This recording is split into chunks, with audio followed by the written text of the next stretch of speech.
Eu estava na residência de cirurgia geral, cirurgia digestiva. Eu era um residente, já formado há 2 anos, né? E eu tinha feito uma cirurgia de DPT. Para quem é cirurgião sabe que é duodenopancreatectomia para câncer de pâncreas.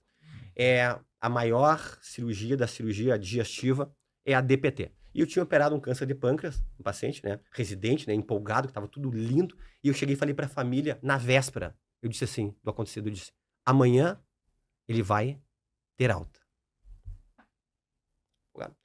Naquela noite eu estava de plantão no hospital, dormindo no hospital. Eu era do tempo do BIP. Sim, Sabe o BIP? eu tive. Tá? Aquilo, você tinha que ligar pra central. Certo, era o BIP, não tinha celular, não tinha nada. Até depois veio o Teletrim, o BIP foi o primeiro. Foi o BIP, eu era do BIP. Primeiro era o BIP. Isso. E eu tava dormindo no quarto com mais 4 residentes, eu e mais 4 residentes. E o BIP tinha quando tocava um número normal, era um número para algum posto do andar, estavam nos chamando, que eu cuidava dos pacientes cirúrgicos. E tinha um BIP que era parada cardíaca. Pra saber que tinha que ir mais rápido. Sim. Aí eu tava, sempre tem que ser esse horário, né? 3 e pouco da madrugada, trocou esse BIP, acordou todo mundo lá, mas eu olhei, era pra mim. E daí eu saí correndo, todo sua vista deu no quarto 109.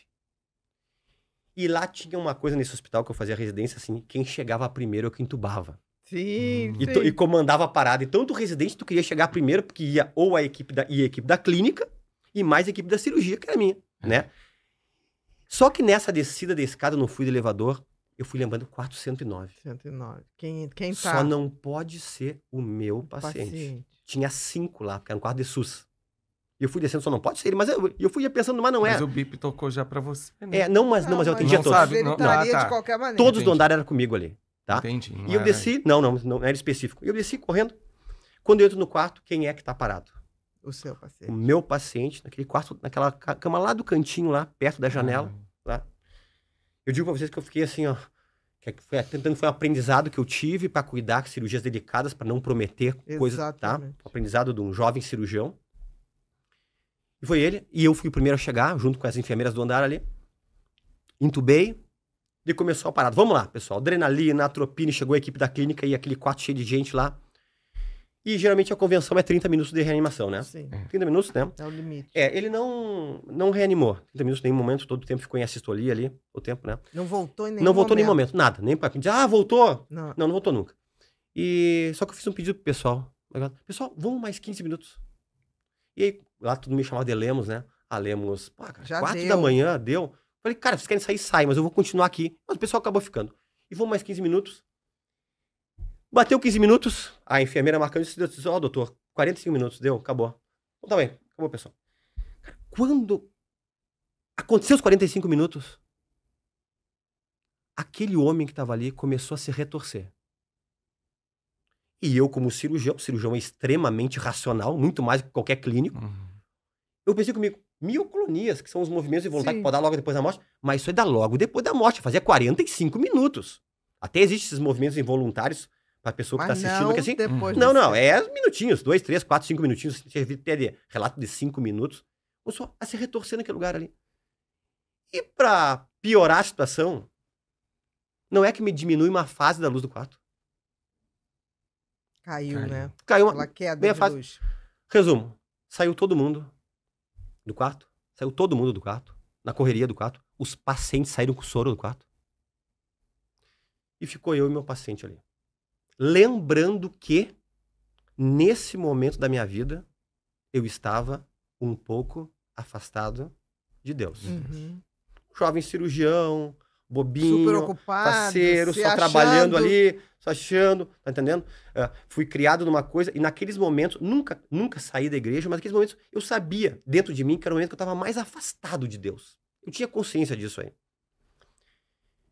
E eu fiquei, e aquele homem continuava fazendo assim, só que ele tava com uma cara de extremo pavor.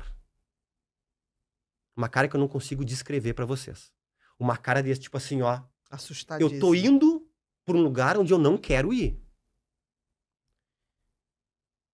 E aí, nesse momento, entrou pela janela do quarto vários vultos, como se fossem pessoas escuras, assim. Tipo uma roupa, uma veste preta. E adentrou no peito do homem E quando ele entrou, ele fez mais uma cara de dor, uma coisa assim, tipo assim, estágio, assim, mas assim, uma cara dizendo, claramente me dizendo pra mim, ó, não é legal pra onde eu vou, não é legal. Aí aquilo lá entrou, e saíram de volta por ali, aí o homem fez. Naquele momento, veio uma coisa no meu pensamento, dizendo assim comigo, bem claramente. A vida após a morte, que tu sempre acreditou, ela é real e não brinca com Deus e com as coisas de Deus. Aquilo foi um marco na minha vida. Entendi. Do tipo, pra onde ele estava indo não era realmente legal. Né? E você não pôde fazer nada. Absolutamente nada, tá entendendo? E... Pelo contrário, você tentou retardar o tempo todo aquela situação. E ninguém me contou isso. Eu vivi. Eu entendi. As pessoas estavam ali fora, que estavam ali, muitos saíram correndo depois. O que foi, o que aconteceu lá? Pessoas presenciaram a queda da luz, presenciaram o homem fazendo aquilo lá. Foi um pavor, caiu a luz, todo mundo saiu correndo. Cena de filme de terror. Pode colocar lá. E você não teve medo, Fernando, nesse momento? Eu tive um pouco de medo. Mas ao mesmo tempo aquilo te fascinava um ponto de não sair. Na verdade, assim, eu sempre sabia em que eu acreditava. Eu sabia que o homem nasceu para ser eterno, indiscutivelmente. Eu digo assim, eu não sei como é que tem alguém que não acredita na vida após a morte. Pessoa que lida muito com a morte, tu vê quando a pessoa morre ali, deu, acabou. É só isso. Cadê a alma e o espírito da pessoa? Exatamente. Vai lá ver lá uma pessoa, onde é que tá? É o boneco que tá ali, tá? É o boneco. É o boneco, por favor. Quem já presenciou pessoas partindo no hospital, teu cirurgião já partiu, tu vê assim, ó, tá aqui. E, na verdade, isso foi algo que foi, assim, ó, algo tocante. Eu resumi aqui, porque tem muitos detalhes em relação a isso. Mas depois, ao longo da minha caminhada, desde já como coloproctologista, né, eu operei uma paciente, faz alguns anos, numa cidade chamada Bagé, lá no Rio Grande do Sul. Sim, Bagé. Bagé. E ela fez uma cirurgia lá, raquidiana, do umbigo para baixo, né? Tava tapado só aqui. Imagina como se fosse a cirurgia justamente assim, pra vocês entenderem. Vocês estão virados para mim com as pernas para cima e eu tô operando vocês aqui no meio da perna de vocês, tá? E vocês estão olhando aqui para cima de mim, certo? Aqui, ó, pra cá, tá? E tinha aquela a gente coloca a cortina, que é um tapume, para o paciente não ficar olhando o cirurgião ali, ok? Bom, eu vi a paciente, e a paciente veio na primeira revisão, uma cirurgia de reto, e ela disse para mim, eu senti algo incomodado nela. Ela não me falou nada, mas eu senti assim, ó, essa mulher, o que deu essa mulher? Ela viu alguma coisa. Mas eu senti que ela queria me dizer algo, e não me falou. Não sei se ela tava alguma coisa com a cirurgia, desgostosa, alguma coisa. Quando ela veio na segunda, ela tava com mesmo jeito. Com vontade de bater nas costas e cuspir algo pra fora, assim. E eu disse, o que tá acontecendo? O que a senhora tem que me dizer? Falei bem assim. Esse doutor, eu tenho uma coisa pra lhe dizer. Vou dizer. Primeira coisa, eu quero dizer uma coisa pro senhor. Eu sou totalmente ateia, tá, doutor? Ela nem sabia que eu era da parte espiritualidade, tudo. Eu sou ateia, mas eu tenho que lhe contar uma coisa. Eu disse, conte. Ela disse, o senhor sabia que todo o tempo que o senhor estava operando, o senhor viu que eu estava falando com o seu anestesista? Eu disse, claro, só foi do umbigo para baixo, não fizemos sedação nenhuma. O senhor sabia que em cima do seu lado direito, todo o tempo, tinha um ser com a fisionomia de Jesus Cristo, parado, com a mão assim, olhando tudo. Lhe olhando. E ela se surpreendeu quando eu digo assim, falei para ela, mas esse é o meu amigo, que eu convido para estar sempre comigo. Só que a senhora teve o privilégio de ver o que eu não vi. Mas eu sei que ele está. E, na verdade, isso aqui é um testemunho não para mim, porque eu tenho certeza. Bem-aventurado quem não viu e creu. É para a senhora entender que é tudo real. Doutor, o senhor viu que eu falei com a anestesista 2 vezes? Eu disse, vi, porque eu tinha certeza que eu estava sedada. E eu fechei os olhos e estava lá. E todo tempo, esse ser estava parado, lhe olhando com a cabeça para baixo. Assim, eu convido sempre ele. Outro caso que teve marcante, que até envolveu uma secretária lá do consultório lá.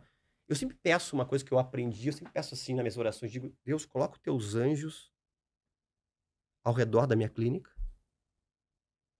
Coloca anjos na frente da clínica, protegendo a clínica.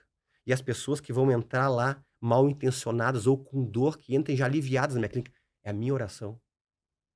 E aí chegou uma senhora, passou pela frente da clínica Lemos lá, foi até uma esquina, que tem uma veterinária, retornou e entrou e falou com uma secretária minha, por acaso ela já não trabalha mais comigo, e disse pra ela, tu pode me achar louca, mas tu só disputou, Fernando, que tem um anjo bem grande nesse cantinho onde ele entra aqui, ó, e ele tá segurando como se fosse uma espada, assim, como se estivesse protegendo a clínica.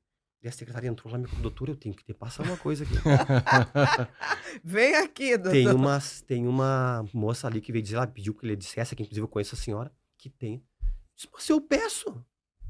Tá tudo certo. Só qual é o problema que eu penso, Bia? Teria outros pra contar pra você, mas assim, ó. A nossa mente é tão limitada que a gente gosta de tomar decisões, de dizer, não existe, é bobagem, de coisas que a gente desconhece. E o que a gente desconhece é infinitamente maior do que a gente conhece. Infinitamente mais. Aí tem que ter humildade. Porque assim, a maioria dos nossos colegas não tem humildade. Qual é o defeito do cirurgião, e eu tô me incluindo porque eu sou cirurgião, é sempre querer achar uma explicação racional para coisas que às vezes não tem explicação racional. A gente tem que ter humildade de saber que tem coisas que a gente não vai explicar. Né?